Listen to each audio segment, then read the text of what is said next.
Hello and welcome to another episode of the Video Creator Show. I am Grant here with Augie, and today we are talking about an interesting topic, one that's pretty pertinent. You've probably noticed that a lot of YouTubers will be really successful, they'll get a lot of attention, and then at some point they kind of fall off the map. They just stop posting for whatever reason.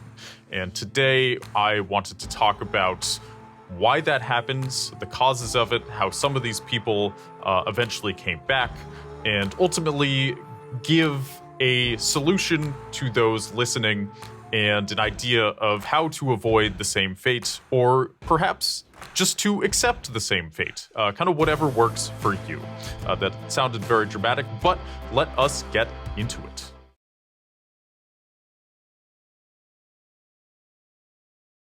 All right, here we are. Why do so many YouTubers disappear?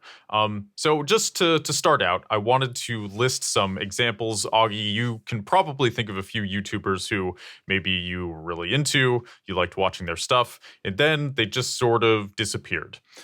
Big examples are Filthy Frank, but it's not the best example because he ended up rebranding himself, became Joji, a musician. He went from essentially comedy videos, parody videos, to making music, and he's doing very well at that. Then there's Fred, the first guy to hit 1 million subscribers. A lot of people thought he was cringe, and then he had some movies, made a bunch of money. Now he's just done with YouTube. Fair enough. Casey Neistat, the very successful vlogger. We've talked about him quite a bit on this podcast.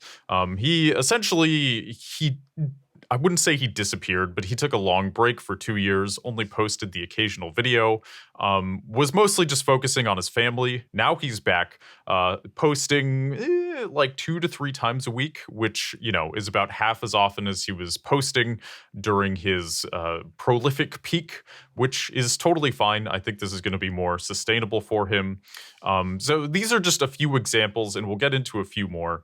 But I guess before we talk about more, Augie, are there any people who stopped posting and you were like, man, I really miss this person?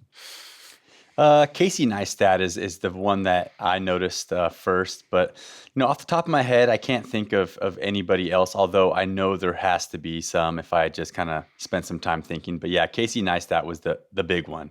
Mm-hmm. Yeah, and I think he was missed. Part of it was he moved from New York to LA, and now that he's back in New York, he is posting way more. I think he just felt a lot of inspiration with that city, kind of being there, having his own studio instead of a home office. So part of this, I think, is location, time of life. He has little kids. I think for the past couple years, he was enjoying just prioritizing family, which kind of brings us to the next point here. So we've listed some examples. Causes. A big cause tends to be if you become successful and you make a lot of money, chances are you, by that time, maybe you're in like your late 20s, early 30s, late 30s, you're kind of at an age where there are other priorities now. So you can spend time enjoying life. You can spend time being a mom or a dad or a friend or just somebody who isn't constantly on the grind. Like we've talked about kind of the dangers of constantly grinding, and that is hard and it sucks. It's important, but it can really challenge your creativity. If you don't take the time to recharge your creative batteries, you're going to be screwed, and eventually you are going to have to disappear, at least for a while. So I mean, like, what are some ways, Augie, you've found to like recharge your creativity? Yeah, I think you said it the best right there, is because I think a lot of people disappear because one of the reasons is creativity, right? There's like this creative block and this creative thing that you need to come up with all the time. So I don't know. I would say the biggest thing is just to like keep a document where anytime you come up with a good idea, like put it there, because it's hard to sit in front of the camera and be like, all right, I need to create a video today. Here we go. Let me start thinking, what can I create a video about today? But if you have like a document, a database, just full of all these different ideas. Like people call it a swipe file, right? Anytime you run across something online that inspires you, you just add it to the document. I think that's just like a tactical tip that could help you with your creativity and that kind of stuff, so that you kind of have like an endless amount of ideas. Definitely. Yeah, I think just having ideas is it's not quite half the battle, but it is important, if you can't come up with something, like why make a video? You need an idea first. If you can't get interested in that idea, then you're kind of screwed. So, yeah, it's that's definitely good advice. Just have a running list. And one thing I find is just make enough time for yourself too. Like if you're constantly working, you are going to run out of ideas. Like you're going to burn through that list. And I think you do need to enjoy your life enough to want to make videos. There's like a certain amount of inspiration that you need to move forward. And if you're constantly miserable, then you're not going to have any inspiration. I think there's kind of a stupid idea that you have to be miserable to be a good artist. I think where that comes from is if you're able to take misery and kind of transmute it into something beautiful or interesting that people want to see, then that can be really good and absolutely a source of creativity. But if you're constantly in a state of exhaustion where you're ungrateful and unhappy, like you're not going to last. I think that's a big reason why people burn out at like 27. I feel, I don't know, it's kind of a dark topic, the 27 club. Like this is weirdly pertinent to YouTube. I think you have a lot of creative people who, when they're young and they have had a couple decades to think of albums or ideas, and then they finally get the chance to express them, maybe they kind of use drugs or just various substances to kind of get in the headspace of wanting to create. By the time they're 27, that method stops working. They kind of run out of raw energy, and it's kind of tragic. So if you aren't able to find a way to wholesomely get motivated and to give enough time for yourself where you're not just working yourself into the ground, late 20s, early 30s, that's probably around the time when you will either spiral or reinvent yourself. And that's kind of the name of the game. I was actually thinking about this a lot yesterday. Like, this is maybe a little bit of a tangent, but Augie, I'm curious, like, how your late 20s and early 30s is and was. Like, do you feel like that's a time of life where most people have to reinvent themselves or else something really bad happens? Yeah, I think so. I think during that time, it's kind of like your work stage of your life. Like, you go through school, you go to college, some people, you get out of college and it's like, okay, now you're an adult and it's grind time, right? Like you got to pay for your own stuff. Your parents aren't supporting you anymore. And so you are motivated. You jump on the camera, you feel like, okay, this is how I'm going to make my money. I'm going to be a YouTuber, and you're all inspired. And then eventually comes a time where reality starts to sink in. And if you're not getting the results on YouTube that you want, then that's could cause you to say, all right, screw this. And that's when you kind of disappear and start doing something else. And, that motivation and that inspiration is only going to last so long. I mean, I heard it on like some podcast the other day, like it's not about inspiration or motivation. It's more about discipline. And if you're disciplined and sitting down and taking the time to plan your video, script your video, shoot your video, then I think it'll help you a lot more than just relying on, yourself being all pumped up that day to create videos. Because let's face it, you sit down on the computer, there's 1,000 places you could go. And this happens to me too all the time where I'll be like, okay, I'm going to work 8 hours today, but really I only got like 2 hours of work in, and the rest of the time I'm just reading blogs or watching YouTube videos and stuff like that. So you definitely need that discipline. And just to answer your questions, I think from age, 20 to 30, like that's grind time. And then, once you get in your 30s, for me personally, that's when I had kids. And when you have kids, then, other things start to take more of a back seat. Your priority list just switches up real quick. And that could lead to somebody disappearing as well. Hey there. You probably know the Video Creator Show, is brought to you by VidChops.com. What is VidChops.com? Well, it is an editing service that will take the horrible burden of editing off your back. We all know video editing. It's tedious. It takes forever. But what if you had a professional who did it for you? You go to sleep, you wake up, it's done. Wouldn't that be magical? VidChops.com. Hire a professional, save yourself time and energy, and take your YouTube channel to the next level. Definitely. I do feel like 20 to 30, like you said, is the grind time. For me, that period, it was like, I'm 30 now, so I'm just kind of on the cusp of leaving that period, you could say. But yeah, I was really grinding, just going as hard as I could with YouTube. I think that's the time to really test your limits. And then once you get into your late 20s, early 30s, that's when you figured out enough about yourself to where now you have to consciously choose, like, okay, what do I do next? And how do I build if not a schedule, a lifestyle of consistently moving towards the goal that you want. Whereas I think in your 20s, you have enough raw energy to where you can sort of just like attack things, and it'll just kind of like, even if you're really inefficient with your habits, it can still be okay. But once you get to 30, it's like you probably have more responsibilities. You have a little less energy, like 20 versus 30. Like, I still have a lot of energy now, but man, versus 10 years ago, I mean, it's just, you got a lot of raw energy when you're 20. So you really have to learn about yourself and learn to consciously direct your energy. And if you can't do that, then I think this is kind of the filtration period that separates the people who are a flash in the pan versus the people who actually last. So, just some life advice there. Yeah, and in the basketball world, I will see players that say, I want to play in the NBA.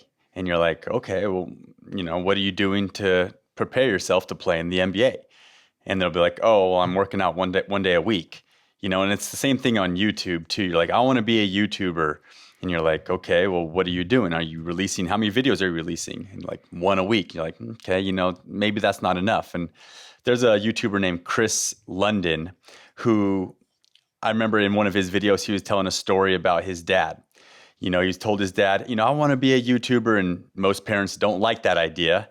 And so his dad was like, okay, well, let's think about this. What are you doing to put yourself in the position to become a YouTuber? And he's like, I'm releasing a video every week. And his dad was just like, that's not enough. You're telling me that you're doing this full time and releasing one video a week. And that was the moment that guy, Christopher London, was like, you're right. And he started releasing videos every single day, and his channel took off. Okay. It blew up, and it's just like one of those things where if you want to really do this, then you have to put in the work. Okay. And we're going to talk a little bit about burnout, I'm sure, today and stuff, but there is going to be a time where you have to put your head down and put in an insane amount of work. And it could lead to burnout, but if you never get to that point where you're putting in that work and you'll never get those results that you want. You'll never make it to the NBA, right? So, I think there definitely is a balance. And so if you do have motivation, if you're just getting started, then go for it. Like, don't hold anything back. And when the time comes, you're starting to get burnt out, well, then I think there's some other coping mechanisms and strategies that you can use to make sure that you continue releasing videos. I am curious. I'm not familiar with Chris London. The only asterisk I would put on that advice, clearly it's a success story, but what types of videos does he make? Because depending on how much work one video takes, once a week may be more than enough. But I'm guessing the types of videos he makes, it's more feasible to release a video every day.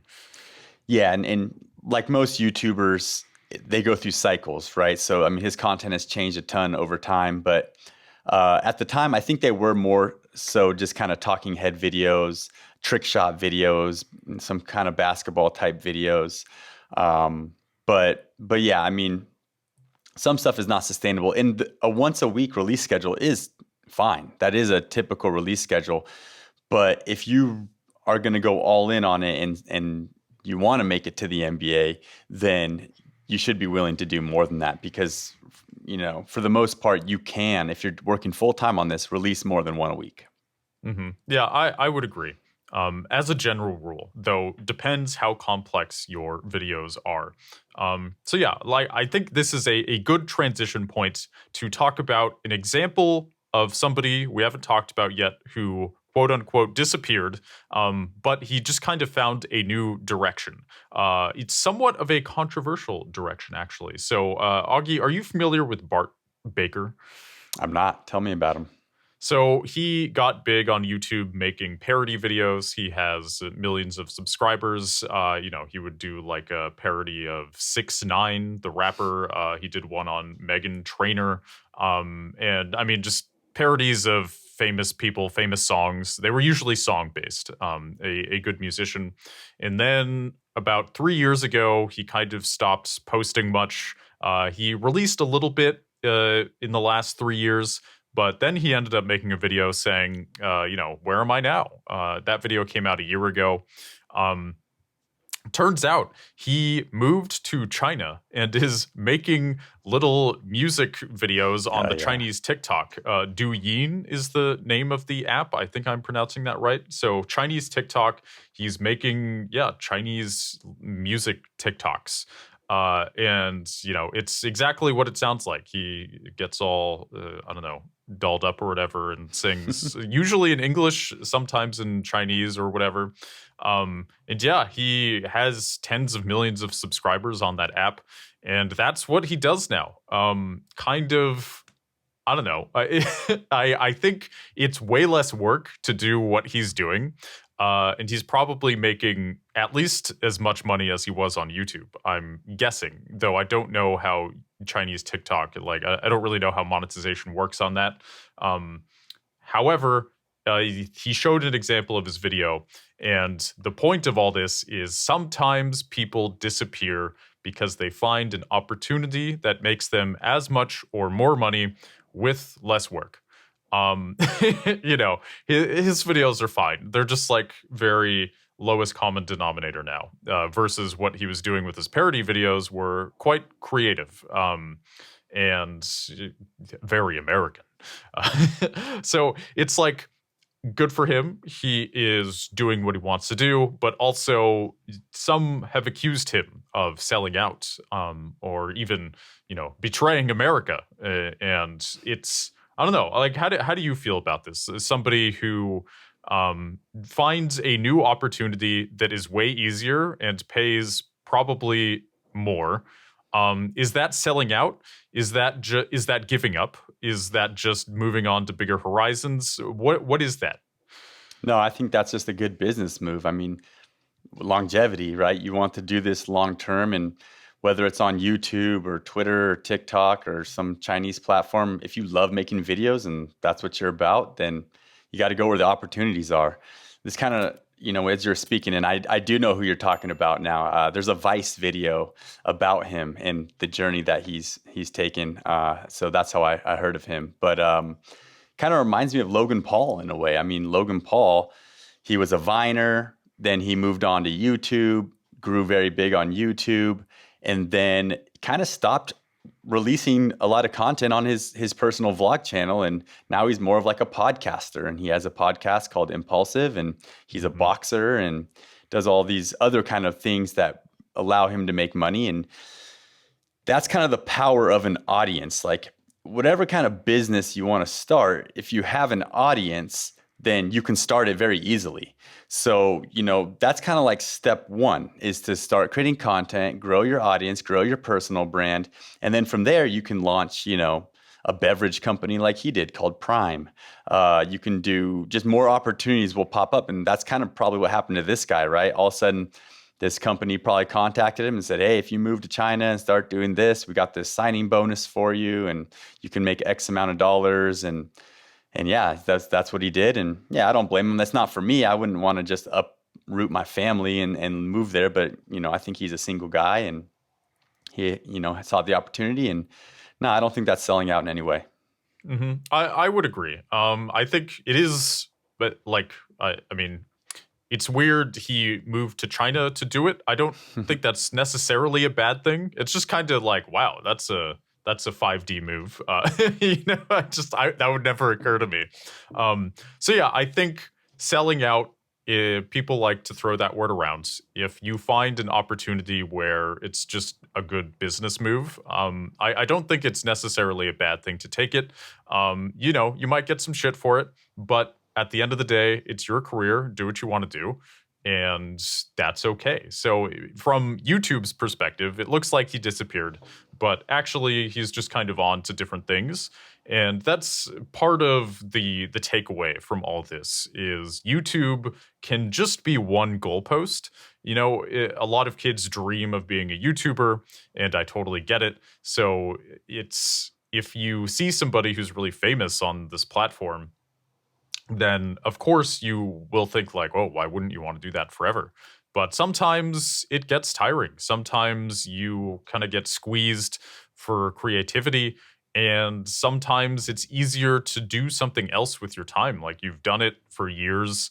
And maybe there's just a better way to move through life and to just take your career to, if not a different level, just in a different direction. And I think that's healthy and okay. YouTube doesn't have to be the end all be all. Yeah, and I'm actually one of those YouTubers that disappeared, right? I had this basketball channel that grew to 200,000 subscribers where I was teaching basketball training tips. And then, one day, boom, I get a job. My wife gets a job. She no longer is my camera woman. I have a new opportunity with VidChops. I start focusing on that and I disappear, and I can go back and read some comments, and players are saying, hey, what happened to Augie? Hey, I hope Augie's okay. Best wishes to you, Augie. Where'd you go?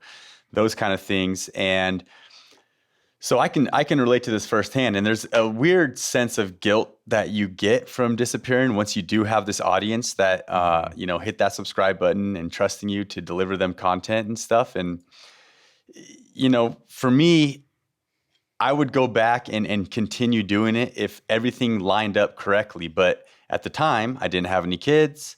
My wife wasn't working. I had I did have other income playing basketball, but I saw this as a career after playing basketball. When I was playing in Europe is when I was doing this.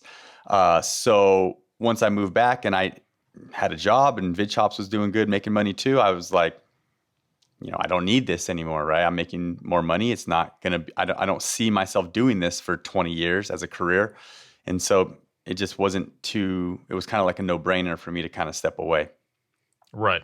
And I too am one of the YouTubers who disappeared with Treesicle, and it's 900,000 subscribers, and it was an impressive ride. And I still do post occasionally to it, but we kind of disappeared on that channel. And now I freelance, help other people build their YouTube channels, or kind of do random other projects.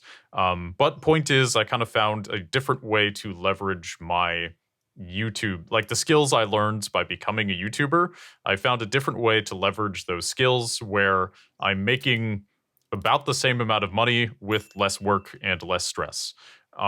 So it's like, I'm very happy doing this. I still, we had an episode about coming back after a long break. And I still I have plans to come back, if not on Treesicle, on another channel. Treesicle, I just kind of like, if it feels right, I will release a video. But that's just where I'm at with that channel. And if videos start blowing up again, then maybe I'll, scale up, kind of hire people to do the work I don't want to do. But for now, I kind of need proof that Treesicle is going to be able to pay for itself at least, and not eat up too much of my time. So, all of this is a way of dealing with the realities of YouTube. Sometimes it gets old. Sometimes it gets stressful. Sometimes there are easier avenues. Sometimes there are more important priorities like family, enjoying your life, things like that. So all of this is, it leads to the question, what like, how do you avoid this, or should you even avoid this? I think it depends on the causes, right? So the main causes of YouTubers disappearing are we didn't really talk about this one, but unforeseen tragedy. So there's a couple of YouTubers who disappeared because they either had a mental breakdown, or there was one guy, Kenny Beach, who he was basically a hardcore hiker. That was his channel. He kind of, I think he would brag about, like, I took a hike that was so long that my toenails fell off. And then he like went wandering in the desert, perhaps went cave diving, and never really returned. He kept trying to feed his audience bigger and crazier things, and eventually literally disappeared. And then you have people like Marina Joyce, who she still posts sometimes, but there was clearly some mental health issues going on. She was kind of like a makeup and beauty YouTuber slash spiritual personality. She was kind of in that vein of things. There was a big thing a few years ago where she just sort of disappeared. I think that just seems like it was more underlying mental illness. I don't know that YouTube fed into it. So unforeseen tragedy is a big one. Obviously, you want to avoid that. Don't let YouTube make you do dangerous things. Bad idea. Very bad idea. And then, burnout can lead to mental illness. It can exasperate mental illness. So, you don't want to leave YouTube because you become mentally ill from stress. That is a big thing to avoid. So we've touched on this. Make sure you give yourself enough time to creatively recharge, to enjoy your life.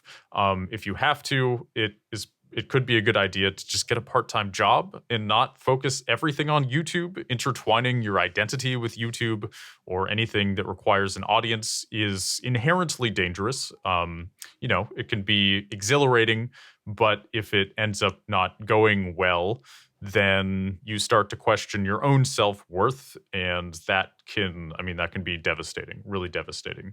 Avoid intertwining your identity too deeply with, your creativity. Hard to do, but just a piece of advice there. And then I would say the main thing that you don't necessarily want to avoid is just, if you run things right, and you get tired of it, or even if YouTube becomes less lucrative, you might find other opportunities like me and Augie have, where it's just a little different. You can make a career out of the skills you have that are maybe tangential to the skills that you acquired with YouTube. And to me, that's like the most graceful way to disappear, is you just find something else to do. You didn't explode. You didn't dive into a cave to try to get more views that you shouldn't have dove into. You just leveraged your skills to do something else. And I think that's what we're shooting for here. That's really the overarching theme of this episode, is try to, even if YouTube doesn't make you happy anymore, that's okay. It's like, don't define yourself by your success on this platform, because there's so many other cool things in the world. Yeah, and I think you need to kind of figure out, why are you starting a YouTube channel? There's so many different reasons. You might be a business owner and you're creating content because you want to add a new marketing channel to your business. You might just be a 22-year-old person who loves horses and you've always wanted to start a YouTube channel about horses. And that might be your reason. You might just want some fame, right? You might be looking to be famous one day. And so that's the reason you start a YouTube channel. Whatever your why is, focus on that. And if it is, even if it is money related, well, then great. That's the hardest one to kind of, I think, maybe keep going in the long term. But if it's going to add more dollars to your bank and become a job for you, and then that's fine. Focus on that, and that should help you stay motivated to create videos. But I think the best thing is for people that just, number one, enjoy making videos, and number two, want to help people, because those are the type of channels that I think have the longest longevity, is the people that really feel like they're making a difference in the world by releasing content. They're connecting with their audience. They really like get super motivated and inspired through the comments that say, "Hey, thank you so much. You helped me so much with X, Y, and Z." That I think is kind of the best thing to stay motivated. And then just if you want to make sure that you have to do this for a long time, then you kind of got to plan your life around it. Like Mr. Beast does not have kids. He talks, on one of his interviews that someone said, "Do you see yourself having kids?"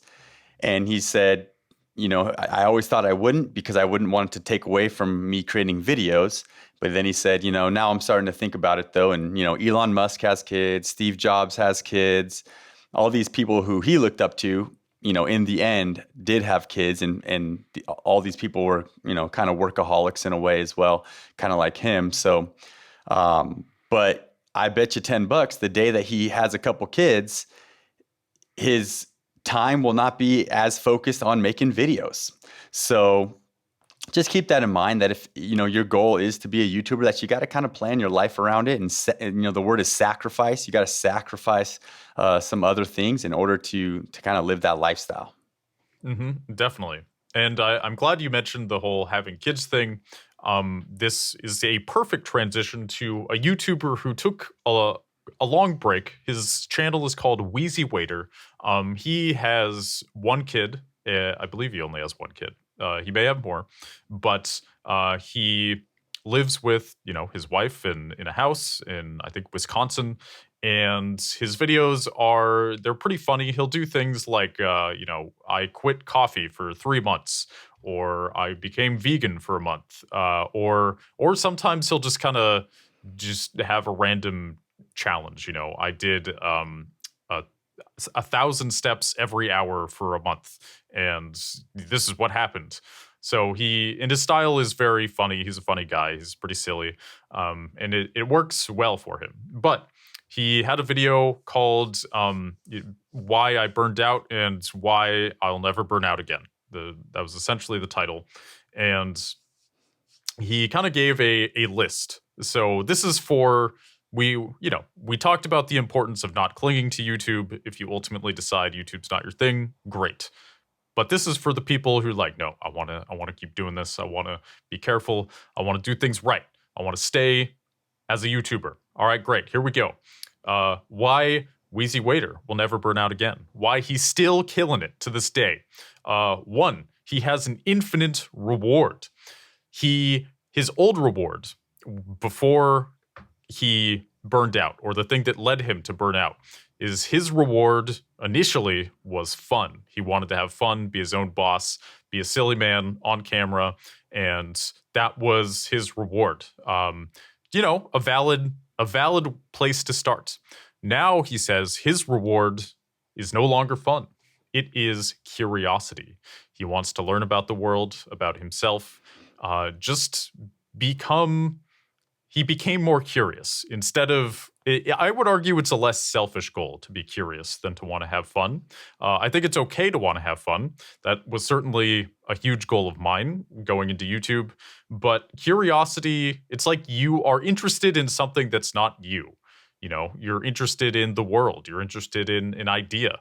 Now he'll make videos like, why do people like nuclear power? Why do they hate it? So he's just sort of learning about random things. He has a video in the pipeline about universal basic income. And why do people like this idea? Why do people hate this idea? And he's not even arguing for an idea necessarily. He's just learning about it and talking about it.